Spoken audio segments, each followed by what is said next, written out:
This podcast contains descriptions of violence against children and adult language and is not suitable for all audiences.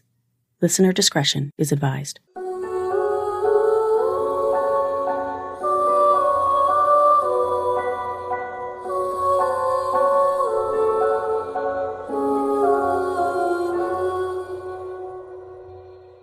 Hi, everyone, and welcome to Suffer the Little Children, the podcast giving voices back to the victims of child abuse murder and their families. I'm your host, Lane, and this is episode 194, Dakota Levi Stevens, Part 2. In the last episode, I told you the story of 10-year-old Dakota Levi Stevens, a smart, creative, charming kid who was dealt a bad hand in life and died at the hands of a foster mother and longtime family friend. Jennifer Wilson is now serving a regrettably short sentence in the Indiana prison system for crushing 91-pound Levi to death with her 341-pound body weight. In this episode, you'll hear my conversation with three of the people who loved Levi the most: Grandma Melissa Mahler, Aunt Ana Parrish, and Uncle Alex Parrish. Levi's maternal family members told me about their family's constant attempts to rescue Levi from the foster care system, their heartache at Levi's bright light being snuffed out by someone they thought they could trust, and their efforts to make changes to help other kids like Levi. This is part 2 of the heart-wrenching story of Dakota Levi Stevens. Quickly, I just wanted to mention that I've been holding live chats during my episode premieres, so keep an eye on my Facebook for details on the next one. For patrons at level 3 and up, I'm also live chatting during early access episode drops on Patreon, so watch out for those too at patreon.com/stlcpod. Now, here's my conversation with Melissa Mahler, Ana Parrish, and Alex Parrish. Do you know what caused DCS to get involved? Yeah, so there was drug use between my sister and her boyfriend, the kids' dad, Cody. How it started is we were made aware of her addiction. I got her into rehab that very same day that we found out. And the kids were staying with us, just until we kind of figured out what was going on with their mom, what she was going to do with the program, everything like that. And in the meantime, the kids' dad, Cody, was really upset that we had taken her to rehab. He was upset that the secret was out. He was against us having the children. He had told me that he was going to call and report them kidnapped because I told him I wasn't bringing them home to him. I found out what was going on over there. I wasn't going to bring the kids back over there. So he told me he was going to call the police and report the kids as kidnapped. And so I had made my adopted father aware of that. And he said, let's just kind of get ahead of it and let's just call DCFS and let them know what's going on. And then from there, that's kind of how they got involved. When was the last time any of you saw Levi in person? September of 2021, wasn't it? September of 2021. Now, yeah, like on little CJ's birthday. Yeah, he had come for a family event. The foster parents that he was staying with at the time were actually our aunt and uncle, Levi's great aunt and uncle, and they really were not supposed to take him around family, but they wanted him to be part of that. It was my grandma's birthday party. They wanted him to be available and to see people and to celebrate his great grandma, my grandma's birthday. So September 2021 was the last time we saw him. I know this is going to be a tough one, but if you guys are able, I really wanted to kind of fill in some information about how you all found out that this was even going on in regards to Levi being in the hospital injured. We never really had direct confirmation. We had friends. Honestly, Jennifer Wilson was one of the contacts that we had within DCFS. Like I had mentioned to you before, she was a family friend, and it was kind of just a huge coincidence that Levi was placed with her. So she was kind of letting us know, little tidbits of information. This is what's going on with him. This is where he's at. She was willing to share as much as she could. So we would just get little tidbits of information about him every now and then. Some pictures, things like that. We really never had direct confirmation or proof that this is what was going on. We just kind of went on word of mouth, what people told us about him. Yeah, that and no direct contact with Levi himself. It was just through Jennifer Wilson. So she didn't let him speak with any of you or FaceTime or any of that? No. And even before he was placed in her care, she was aware of his relation to us, that we wanted him back, but we were curious about what was going on with him. We were concerned about him. So even before he was placed in her care, she would kind of share little tidbits of information as she found them out. Oh, okay. So she was kind of just the inside person at the time. Yeah. Then out of nowhere, she had him placed in her home. She said something about she hadn't planned to take in any more foster kids, but I guess it was because she knew the family that she agreed to it. Yeah, that's what she had stated. Yeah, I've heard that, yeah. It seems like this is definitely someone you guys should have been able to trust. Yes, absolutely. That's what we thought too. And we were initially really excited when he was placed with her because we thought, if he can't be with us, at least he can be with somebody that we know. We know. Get pictures of him. We know how he's doing. We'd get little updates about him. So and that was a huge change from the darkness and the nothing we were getting about him for so long. So initially we were really excited when he was placed with her. And then you didn't find out until after he had passed that it even happened? Correct. So we got a text message from actually Hayden Hetzel, one of the former foster parents, saying that through his contacts with DCFS that he had heard there was an accident and that Levi, they call him Dakota, he didn't make it. So he had forwarded that message to my mom and we wanted to find out if that was true. We're like, what the hell's going on? He said that an accident had happened and he wasn't sure if it was true or not because where he got it from, said it wasn't so reliable. Yeah. So again, he said he was curious that we know anything about it. So it was again more word of mouth. Somebody told somebody something who told us something. And so once we kind of got that message and we got an inkling that something was going on with him, what day of the week was that, Mom? It was on Friday or something because we didn't find out till Sunday. Sunday, yeah, it was Sunday. Had to give us an answer. Yeah, so that, like my mom said, on Friday, the Friday before he actually passed is when we first initially were kind of alerted that something was going on. Something had happened to him. And I reached out to my adopted mother who was good friends with Jennifer Wilson. And I said, hey, this is the text message we got. Can you please reach out to Jennifer Wilson and find out what is going on? Is this true? What's going on? We didn't ever get confirmation from Jennifer Wilson directly. They were trying to get a hold of Jennifer and she wasn't answering any phone calls. So my sister-in-law, Eva, another one of Levi's aunts, had blocked the number and put it on a 3-way to call Jennifer Wilson. So it was Eva, my adopted mother, and Jennifer Wilson on a 3-way call. They called her a private number. And they finally got her to answer and they were asking her questions and she never directly confirmed or denied anything, but just the way that she was acting in the call, she just acted very suspicious. We knew that something wasn't right. If it's not true, why wouldn't you say, no, that's not true? She never directly denied it, but she never directly confirmed it. So she was in CYA mode and didn't want to say anything. Yes. And it later came out in court that she was advised not to talk to anybody about it from the police is what she testified to. I guess that would make sense, but at the same time, as a family friend, you'd think that would be the first thing. And this is family friends for generations. Jennifer Wilson's father was the best man in my adopted dad's wedding. I mean, back in 80 something. Yeah, back in the 80s. As a child, I had met Jennifer Wilson's parents and spent time at their house. Oh, yeah, totally. We went to her little brother's high school graduation party. Mm-hmm. And I had actually, when I was younger, spent the night at Jennifer Wilson's house for one of her daughter's birthday parties. So this is a friendship that's gone back for generations. So yeah, you would think out of respect for the family, out of being our friend, that you would want the most honesty. Yeah, you would tell us what was going on. But again, she was covering her own butt. Yeah, no doubt. It's strange to me. There's no mention that she was a family friend in any of the articles. They just kind of ignored that fact. She didn't relay that information because honestly, she could get in trouble from DCFS for telling us information. She wasn't supposed to do that. She did that honestly as a favor to us. And when I met with the prosecutor, I let the prosecutor know that. And she did bring that up in court. Yeah. That's something that I testified to. Was it at the sentencing hearing? Yes, at the sentencing hearing. And that's where you all had a chance to at least testify.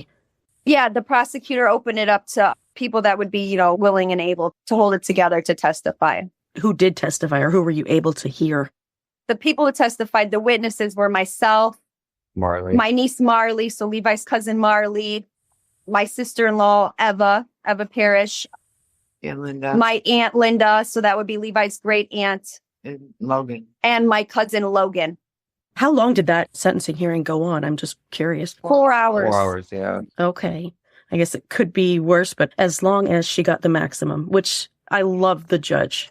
Oh, yes. We were floored. I mean, we were flat out told by the prosecutor that that's not going to happen. She's not going to get the maximum. It's just not legally plausible for them to sentence a first-time offender with no criminal record to the maximum. So we were really just in shock that when he announced super elated that she was going to get the max. Yeah. And then you all managed to keep it under wraps, your feelings about it, but her side didn't. Exactly. Yeah. So, her daughter got kicked out of the courtroom. Yeah. We were told by prosecutor Ryan that we have to be cordial and we have to maintain like a professionalism. She said, keep your head high and your shoulders back, that we're in there not to cause the scene. We're in there to advocate for Levi. So that's what we did. We were able to reach out though afterwards. After she was sentenced and after she was taken out, then we were able to just let loose and clap and scream. Yeah. Good. I'm sure you needed that. We got to watch her walk across the courtroom in handcuffs. Yeah. Oh, beautiful. I'm really glad that the judge really was on Levi's side, not hers. Absolutely. Like I had told you, he had asked the witnesses and we didn't know that because we were told before court, we're not allowed to wear our Levi shirts. We're not allowed to wear our pins or anything with his image. We cannot advertise or advocate for what we were there for. What we had to make sure that we were neutral in the whole thing. So we were told that don't bring any images. And the judge had asked for one. And my sister-in-law. Every single witness. Every single witness. And when it finally got to my sister-in-law, who was the third witness, he asked her and she pulled his funeral card out of her bra and she handed it to him. She had him close to her heart. Yeah. Exactly. Yep. And that's the one that he propped up and looked at throughout the hearing. Yes. And honestly, he still has it. He hasn't given it back, which we're fine with. He can have it. That's a small price to pay for what he did for us. Absolutely. As opposed especially to Judge Miller. Yeah. He's a piece of work. Absolutely. Definitely. I wish I could say that's the only time I've ever heard a family court judge do things like this to a family, but it is not. It's something has to change. I don't know what it is. Is Jennifer a very good manipulator that you know of, or why was it so on her side? I think, and this is just my thoughts, I don't know, but I think it's because the field of work that she was in. So she had a lot of friends and a lot of work colleagues who worked for DCFS, who were judges. Her and Judge Miller supposedly had a great relationship. It's what she told our family. That's how Judge Miller agreed to place Levi in her care, is because of the relationship that they had. So I think it's really just the position she was in with her job and the contacts she made by doing that. Okay. And that was totally opposite to how he was treating Gabby and Cody. Absolutely. Oh, completely. Yeah. Yes. And our whole family in general, he had definitely had a bias against our family. We had requested a new judge and we were denied. Yeah, that happens too often as well. It really is obvious that Levi was surrounded by people who loved him, and then Judge Miller just refused to let him be with any of you. Yes. And there was even a woman who was her job. She told us that she was an adoption specialist. Her job was to locate and, track down families that would be willing to adopt Levi. And she had reached out to myself, my mom, and my Aunt Linda and asking about, would we be willing to have Levi placed with us? And all of us said, oh, absolutely. Anytime, we're waiting for him, please.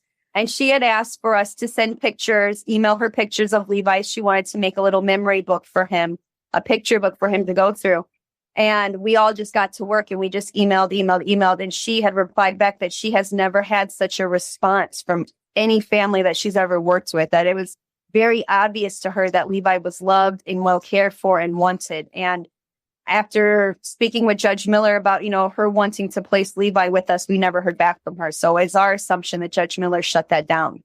I can't imagine why the entire family just was blacklisted by him, but he certainly had a vendetta. Yes. And like I had mentioned before, he was my sister and her boyfriend's juvenile judge. They had gotten into some trouble. They didn't know each other as teenagers, but they had gotten into some trouble as runaway charges. And Judge Miller happened to be their juvenile judge. So in our minds, he already had opinion of Gabby. Yes, he had already had a pre-existing opinion about Gabby and our family from, experiencing whatever she went through when she was a teenager in his court. And that was a conflict of interest in our minds. And that's why we had asked for a new judge and were denied. I'll take a quick break to hear from my sponsors.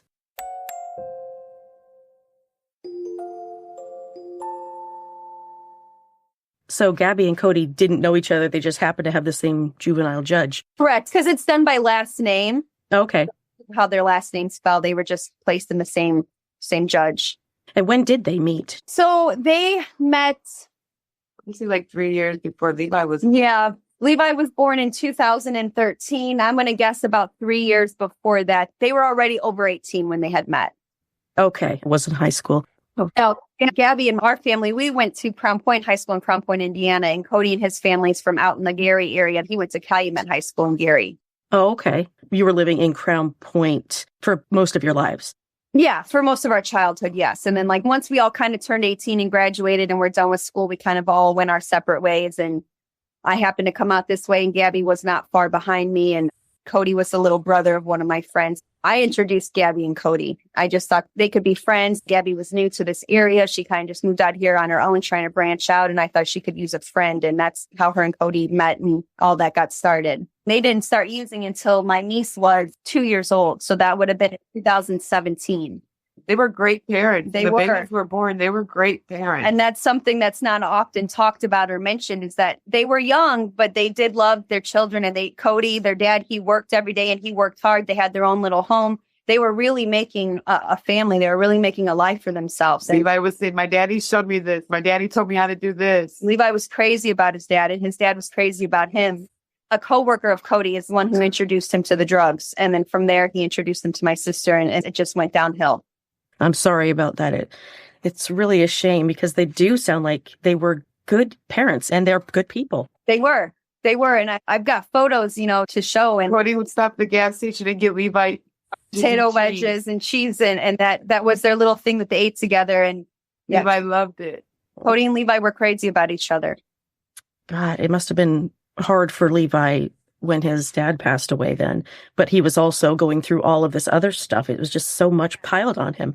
Yeah, he was actually staying with a family member of mine, my Aunt Nicole Rubikava, when Cody passed away. So we did tell him. He was aware that it happened, but he started like he died from drugs. Yes, and then being the very smart little boy he was, he started Googling. He got on Google, can you die from drugs? He was Googling my sister's name. He was very affected by it, and then to not even be able to go to the funeral, to say goodbye to. They wouldn't let him go to the funeral. Was that a DCFS? Yeah, that was a DCFS thing. Oh, that's awful. He sounds like such a special kid. He definitely was. Yeah, we're not just saying that because we're his family. He was wise beyond his years. He was a 1 in a million kid. Look, I think he had an IQ of like 118 or something. That's crazy. Yeah, like super high, like higher than most adults. At 10 years old, and it was only going to go higher from there. He loved to learn. He knew everything about everything. His investigations, I loved hearing about that. Yeah, he's a Google. He was Google crazy. He would. Yeah, he said, I love Google. Very quickly. Google. Well, let me see your phone. I want to look this up, or let me search this on Google Images. I mean, he had a passion for learning. And he put all my apps on the front of my phone one day. He thought, those are the ones you use. Yeah, he arranged my mom's for her and would send voice clips to my friends. Oh, really? Yeah, he knew them all by their pictures. They would just touch the picture and send them 10 million voice clips. Pretty much when Levi was with you, you knew that give up your phone because he's got some work to do. He wants to Google, he wants to text, he wants to call, and yeah. And that's when he wasn't outside digging for bugs? Yeah, exactly. I love that, hearing that he told the bugs Uncle Levi's here. It's just so cute. And that was something he came up with all on his own. He had that caring, compassionate side to him. He truly cared about nature and animals, and that was one of his major interests. One time there were some old Cheetos on the table, and I was going to throw them away, and he said, no, throw them outside for the birds, Grandma. Oh, that's so cute. Was his favorite color orange? One of his favorite colors was orange. When he was with us, it was Thomas the Tank Engine Blue. Right. When we had custody of him. Yeah. But as he got older, we had heard that it was orange. Yeah. That was something he found on YouTube, looking up Thomas the Train. Thomas the Train was his everything. If it wasn't Thomas, he wasn't having it. So he found that song on YouTube, and it was, he liked Halloween too. He kind of liked the spooky stuff. One of our games we played is he was a puppy dog, and his puppy dog name was Spooky Dookie because he liked spooky stuff. So he found that Halloween, that spooky Thomas song. And I mean, he listened to it over and over, and he learned it in one day. Yeah. Carried the phone all around to sing it all day long. To this day, it's still saved on my favorites on my YouTube channel, on my YouTube page. I bet. How old was he? About 3 or 4? 3. I'm going to say 3. It had little laughs in it and stuff. And he knew all the little things to say, the whole song. It was like, ha, ha, ha. He was a performer. He loved to sing and dance. Put on a show for you. Yeah, he sounds like he had so many talents. He couldn't even stick with one. He had all of them. Yeah. Multifaceted little guy, for sure. No doubt. A Renaissance man. Mm-hmm. I don't remember where I read it, but he wouldn't eat chicken tenders, only chicken nuggets. Yeah, they had to be nuggets. They could not be tenders. He was a picky eater. He was. And chicken nuggets, pizza, corn dogs, and baked beans. That's all he was telling him. He's going to start getting feathers. Yep. Was he kind of a very particular person other than the food as well? Kind of. Yeah, he liked things his way. His way, yeah. Like when he got his Thomas the Trains out, they had to be arranged in a certain order. And his sister was not allowed to touch, don't mess with my trains. He had them arranged how he wanted them. He was particular on some things. What were some of your favorite things about him? Oh, gosh, so many. One of my all-time favorite things is just the love that he had for his sister. Yeah. She could be mean to him. She could bite him. She could kick him. Tear up all his stuff. Tear up all his trains. And he would not hit her back. He would let her know he was upset, but that's not nice. Yeah. Oh, that's so sweet. So he really was a little family man. He loved being with his family. He loved being with his sister. Those are some of the best times of my life, is just hanging out with them, doing nothing. On the porch, yeah, and him running around, him saying, "It's going to wander off." Yeah, he was good outside. He knew he would come and tell us he's getting close to the road, getting close to the fence. And so he was watching over everybody. Oh, yeah. He just sounded like he was so mature. Wise beyond his years. Yeah. Wise beyond his years. Definitely. And what did he call each of you guys? I mean, he had a lot of grandparents and aunts and uncles. He called me Grandma Day Day. We had a dog named Daisy that he was crazy about. So that was Grandma Day Day for Daisy. He called the dog Day Day sometimes. I was Aunt Anna. He just called me like his Uncle Al. Oh, so the dogs, I saw a few pictures of him napping on dogs on the couch. He looked very comfortable. Oh, he was big time about the animals, the dogs. He made sure they had food, they had water. He was taking them out. You would definitely open the door for them when they had to go out. That was one of his jobs in my house, opening the door for the dog, letting them out. He definitely sounds like an incredibly special kid. And he had so many people and things in his heart. Like he cared about everything. Yeah, he did. He really did. Yeah, he was like super aware of like the world around him and his surroundings. He was just like smarter than he should have been for his age, but like in all the right ways. That's part of why it hits me so hard thinking about what happened to him, because he was well old enough to know what was going on. And that's something that I put in my witness statement to Jennifer Wilson, that, excuse me, because I'm going to cry talking about it, but he was aware of what was happening to him and he was pleading for his life and he ignored his cries. He knew what was happening to him. And that tears me up to think that he knew what was happening and he was suffering in his very last minutes. Yeah. It's really unfathomable if you try to put yourself in that situation, but I'm glad he's at least out of the suffering, because I know he couldn't have been a happy kid in the last few years and he wasn't allowed to be with his family. And because of that, he was diagnosed with RAD, which is reactive attachment disorder. And I 100% fully believe that any mental health issues that they claim that he had are a direct result of him being taken away from his family. Because he was fine whenever he was with us. He was just a spoiled little boy. He didn't have any mental health issues. Yeah, like he was never super angry out of nowhere. Never did anything that hurt anyone. And the behavior issues at school, I believe, are just a result of the frustrating schedule that he had. We had a very, very rigorous schedule. We're up by 6:30 in the morning, getting to school 5 days a week. They had visitation with their parents 2 days a week. They had therapy 2 days a week. I mean, literally, we would fall into bed at night exhausted. Because then when we got home from visits or therapy, we still had to do homework. We had to do dinner. We had to do bath time. I mean, it was just a boom, boom, boom, boom, boom. It was a very, very tough schedule to keep, especially for a 3 and a 5-year-old. And then they want you to add more therapy sessions on top of that. And that's why I was so against it. I didn't say it because I didn't want to help him get better. I said it because I thought that was the best choice for him. And then another thing is, some foster parents, and this is no disrespect to any foster parents, there are some good ones out there. There are ones who truly do it for all the right reasons. But I try to explain to our family case manager that I'm not a random person coming into their life. I am somebody who's been there with him since day one. I know how he is. I know his behaviors. He knows me. He knows my expectations. So I really wanted DCFS, and I expressed to them to kind of just back off. Let us handle it as a family unit. You know, if we were allowed to do what we wanted to do, I truly believe in my heart, Levi and his sister would have gotten to where they needed to be behavior wise. It would have took some extra love, and we were willing to do that, but they wouldn't give us the space or the capacity to do it the way that we wanted to do it.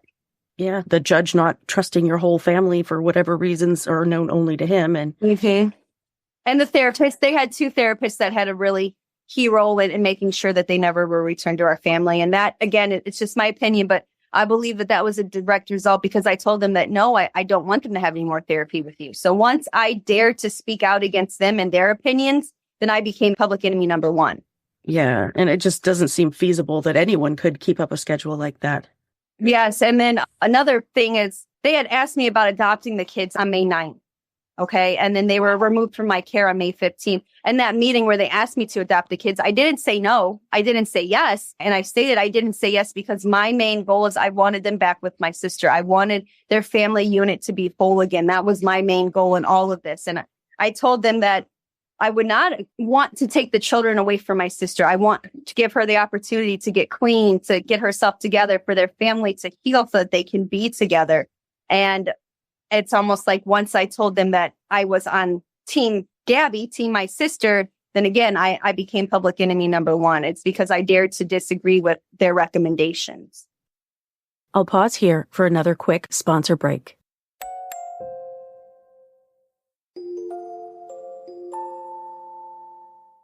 It's insane. They'll take kids from the wrong families and leave them in the wrong families. It doesn't make any sense. Absolutely. Lane, I worked for a school district, the same one that Jennifer Wilson's husband works for. I worked for that school district for 14 years, and I have seen some atrocious, horrible things. I have seen children come in hungry and dirty and beaten, and somehow they stay with their family despite the calls that we made as school employees, as concerned employees for these children, they remain with their family. And then you have somebody like myself who's literally doing everything they could, my family included, everything that we could to come together as a village and help these kids. And they just rip them from us. I mean, that was such a frustrating, infuriating thing to see and go through. Yes. No doubt. It's yeah, you've had to have just been hitting your head off the wall because there's nothing you can do about it. Right. Well, we contacted an attorney, and despite even contacting an attorney, having an attorney go and speak for us and advocate for Levi and for our family, we were still just shot down every turn that we took. Yeah, if they had their minds set against all of you. Absolutely. Well, one of the therapists had flat out said that if I have my way, they will never be with their family again. I can't imagine why that was. Even being from the outside, I can tell you all loved him so much. And even just looking at all of the photos, and there's no doubt in my mind. So I don't know why they had such a problem with your family. I think, again, it's just my opinion. I think because I had the audacity to disagree with them. That in combination with like Judge Miller knowing Gabby and Cody both when they were young, he already had like a bias against them. Yeah, that's a shame too, because if they were children at the time. Exactly. And he let decisions that young, wild teenagers, everybody makes mistakes. He let those decisions cloud his judgment for the rest of the case and ultimately cost Levi his life. I hope he doesn't sleep well at night. Yes. Then that's one of our prayers, among others. Yeah. Yeah, exactly. It's just they can do pretty much anything, and they have full government immunity. And then he goes on with his life while we're over here just at a crying loss. And begging. Yeah. Our loved one is gone, and he just goes about his business like no big deal. Right. Yeah. It isn't fair at all. Do you all get to see an S? No, we do not. No. It was a private adoption. I know she did attend the funeral that the DCFS representatives held for Levi. They had their own separate funeral service for him. She did attend that one, but she did not attend our family one. Since she's been adopted, her adopted family has kept her, and understandably so, just don't want her exposed to all the ugliness of all this. But she's been kind of kept in the dark about all this too, I would say. Yeah, I guess they are insulating her, but at some point she's going to learn. I mean, she's 9. I mean, she's not little anymore. She's just like her brother. She's very, very smart, highly intelligent. So yeah, so Google's probably going to be her friend. Yeah.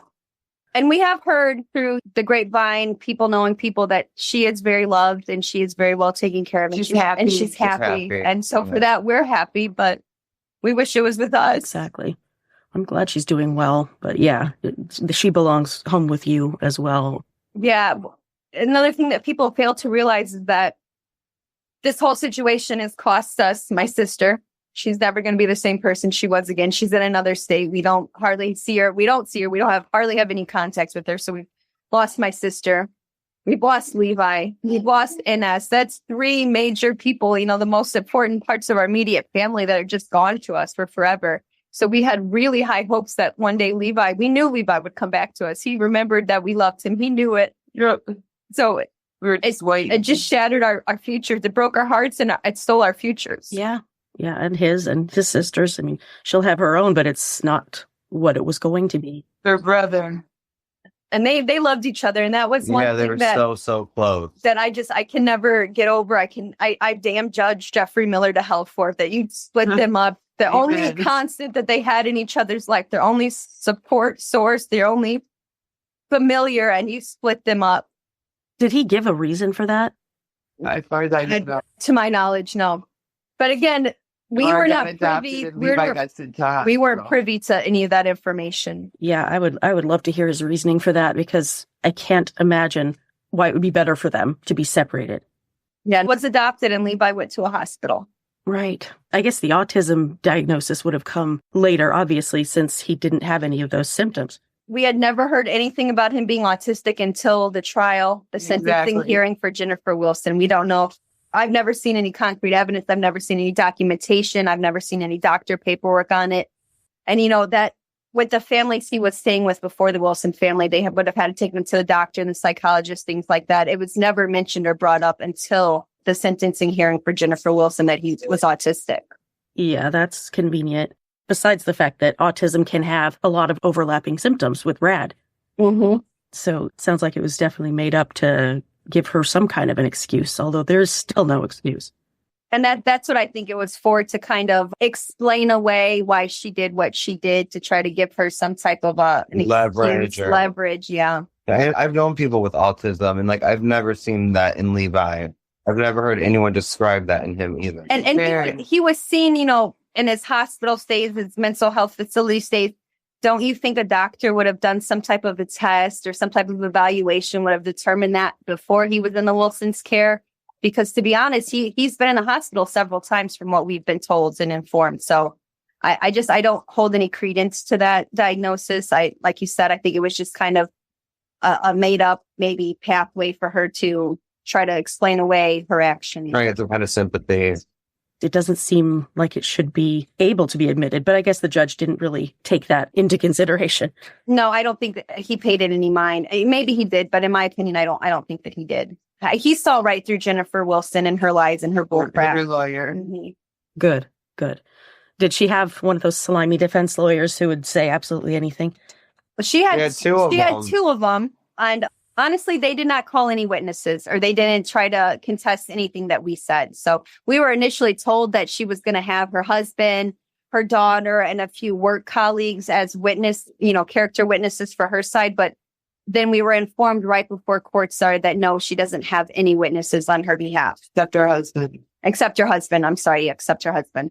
Wow. Okay. And her daughters were both adults at the time. Yes. Yeah, yes. And her oldest daughter is a pediatric ER nurse. And I looked up her nursing license online. She was at the home when the incident happened and did not offer any life-saving assistance, any aid whatsoever. She didn't even come out of the house until the police made them come out. Mm-hmm.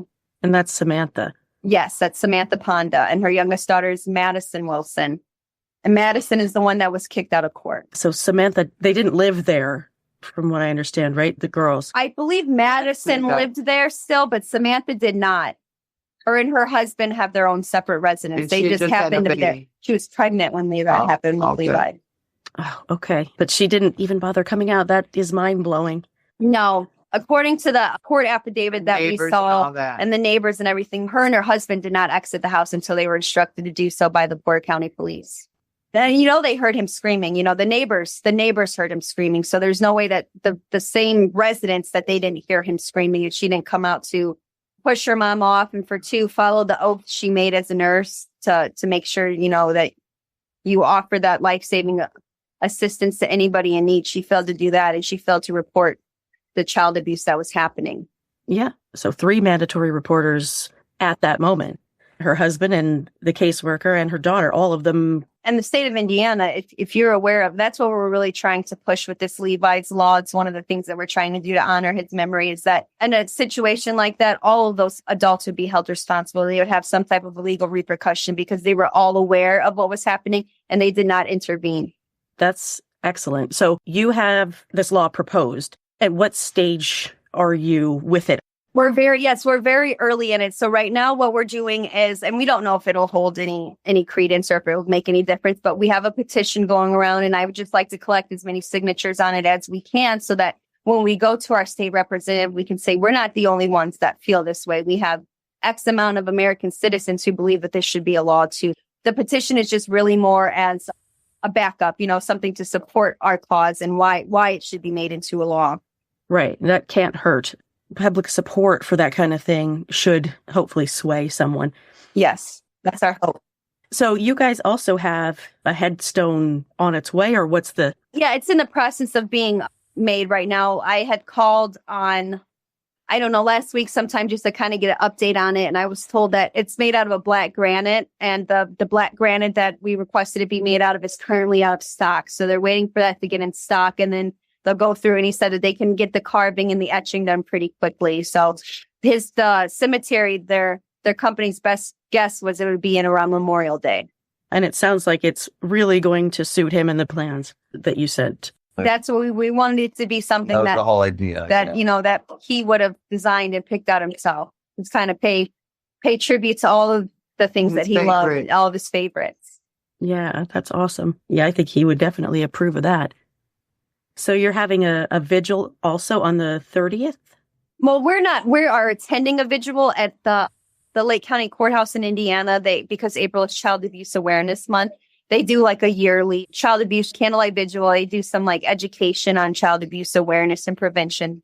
So we are going to go there. Be our first time attending it. We just want to go there and, as Dakota's Army, as we call ourselves, and just extend ourselves to anybody else who's kind of been in the same situation. And I think that there's comfort in knowing that there's other people who are in the same situation. And we just kind of like to extend our sympathies and our comforts to anybody else who's experienced something like this. And it's honestly a good opportunity to get out there and kind of network and let some people know, hey, this is what we're trying to do. Would you be willing to help support our cause as far as Levi's law and kind of get some guidance on what are the next steps? How do we go from here? Right. Yeah. I mean, it's not something that you want to meet people through, but since you can. Yes. Yeah. You guys have become experts on certain things that you probably never wanted to, but. Sure. Yeah. We've learned a lot about a lot of things that we really hope to never have to know about. Exactly. Yeah. And the 3 different petitions. So there's the law petition. There's the DCFS. Accountability. And then we actually have a total of 4. The Levi's law, which was our most recent one, which we came up with after the sentencing. Our 3 originals were holding DCFS accountable because they had a huge part in this. And then we had one to upgrade Jennifer Wilson's charges from reckless homicide to murder.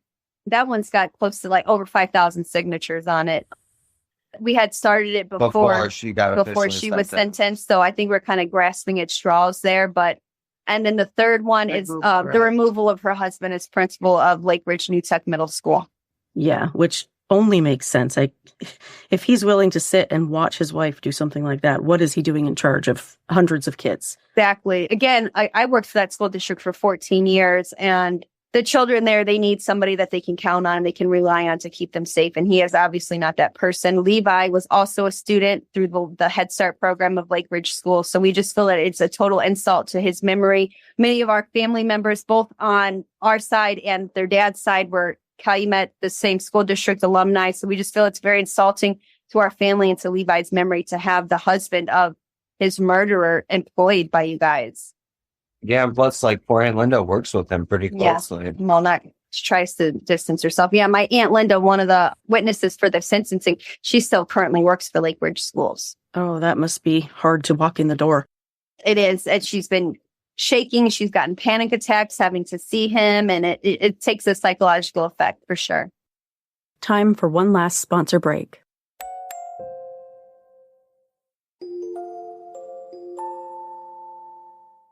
Something like this is not just the immediate family, the nuclear family is affected. Everyone is, and Yes. it's a ripple effect. Yep. And plus, there were so many people who loved Levi legitimately, knew him, loved him. Yes. And also, members of this community, because in that section of Gary that we live in, it's a very small section. Everybody knows everybody. Like I had said before, Levi would go to the little store. We call it down a little convenience store right down the street from my mom's house. We'd walk there. The employees knew him by name. He knew them. They knew what he liked to eat. Hi, this is my grandma Day. And yeah. And so he had love within this community too, from friends, neighbors. He sounds like he was the mayor. He could have been, he could have, he very well could have been. He had a following. He had a following for sure. That came over. Anybody that came over that we knew Levi, and he made sure that they knew him and he knew their name and he was going to talk to them. And he just had a very special way of wiggling his way into your heart. Yeah, I'm telling you, he has done that to me. I mean, to a degree that I usually don't get as worked up as I have when I've been researching his story. Well, thank you for loving him and caring for him the way that we do. Yeah. Yes, and thank you for sharing his story. And on top of that, thank you so much for being the only content creator, podcaster to reach out to us and to actually care about the truth and the integrity of the story, because there's been many TikToks and podcasts and stories, articles written about him, and not one of them has ever reached out to us. A lot of what they're saying is completely untrue. Yeah, that's the problem. But parts of it are true, but not all of it. Yeah, parts of it are true. But again, things get lost in communication. And you would think as a journalist, as a reporter, as a content creator, you would care about the integrity of your stories and you'd want to make sure what you're reporting is accurate. Possible, right. Yeah, you would think. I think for some people, it's more about getting the hits and the views. Right. Yeah, clickbait. Yeah. Right. But yeah, it's so much more important to me that you guys are involved, because you have the right to tell your story, to tell Levi's story the way it should be told. Truthfully and full of love, because that's all we got for baby boy. Yep. Exactly. I've pledged never to tell a story without the family's involvement.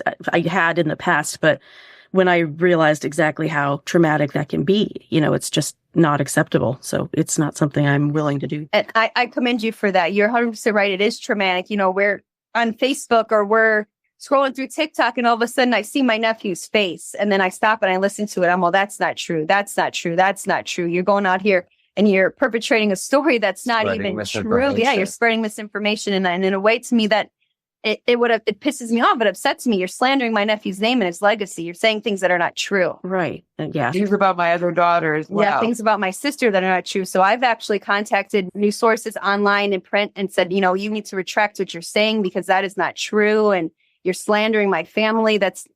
You need to have some knowledge of what you're saying. Exactly. Have some information on what you're reporting before you just pop off at the mouth. Right. Just because you heard it doesn't make it true, Absolutely. Yeah, that's very frustrating. And they, of course, probably don't even respond or won't take it down. And oh, no, you're right. They don't. So we've kind of learned to we watch them, we listen to them just to pay tribute to Levi's memory. But other than that, we have really had to learn to just, because otherwise I'm on my phone going a million miles an hour texting and I'm respond. And it you got just, this wrong. You got that wrong. I've already got heartbreak in my heart. I don't need hate in my heart too. So we kind of learned to just let it go. And stay out of the comment sections. Exactly, because that will tear you up. We know the truth and we know all about it. So that's most important. Exactly. Does he leave signs for you? I think so. I know maybe that's hopeful wishing on our end, but we kind of think of a Daisy. We had the dog Daisy that he was crazy about. And one of his favorite songs was Daisies by Katy Perry. We actually played that as we were laying him to rest. So whenever we just see like a random Daisy, I can't help but think it's him. Yeah. Yep.